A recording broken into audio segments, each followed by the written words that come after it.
जय हिंद दोस्तों, MPPSC 2.0 में आप सभी का स्वागत है। आज हम लोग बात करने वाले हैं विश्व इतिहास का एक 6 मार्क का क्वेश्चन। तो चलिए देखते हैं क्या है हमारा क्वेश्चन। तो क्वेश्चन है, पुनर्जागरण कालीन साहित्य में क्या परिवर्तन हुए समझाइए। देखते हैं कैसे लिखेंगे इसे।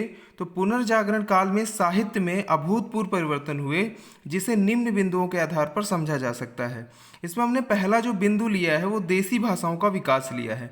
और मैं आपको इसमें ये बता दूं कि जो इसमें काल आए थे, जैसे प्राचीन काल हो गए, फिर उसके बाद मध्यकाल, फिर आधुनिक काल। और जो आधुनिक काल रहा है 14वीं शताब्दी से 16वीं शताब्दी के आसपास पूरे यूरोप में और वहाँ के जो भी देश थे उनमें फैल चुका था पुनर्जागरण। इससे पहले जो मध्यकाल आपका आएगा वो 5वीं शताब्दी के बाद का समय और 14वीं से पहले का।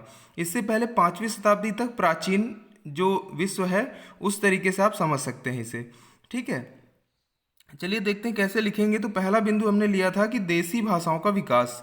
अब हुआ क्या था कि जो मध्यकाल में साहित्य का जो सृजन हुआ करता था वो लैटिन व यूनानी भाषाओं में किया जाता था और इन भाषाओं को सभ्य भाषा के रूप में जाना जाता था।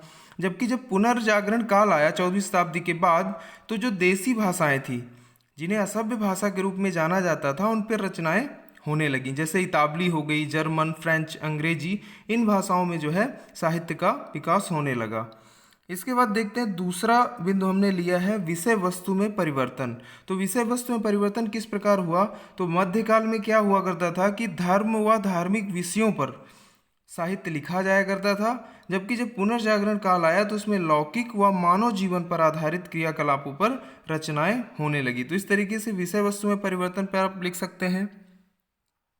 नेक्स्ट देख लेते हैं शैली में परिवर्तन।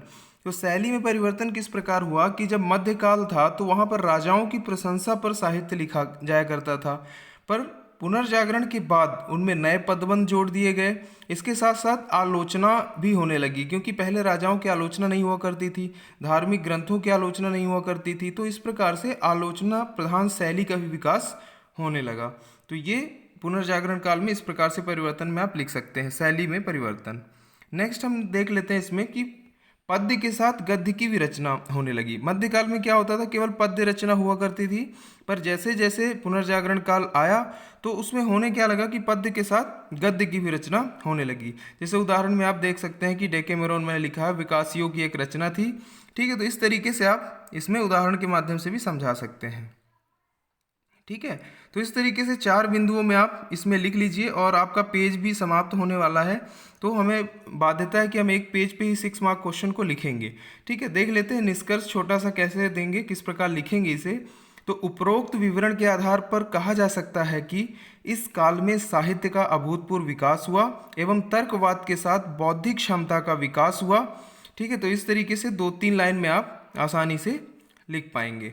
और 6 मार्क का क्वेश्चन है, एक पेज में लिखना है, ये बाध्यता है। MPPSC मेंस में इसी प्रकार लिखा जाता है।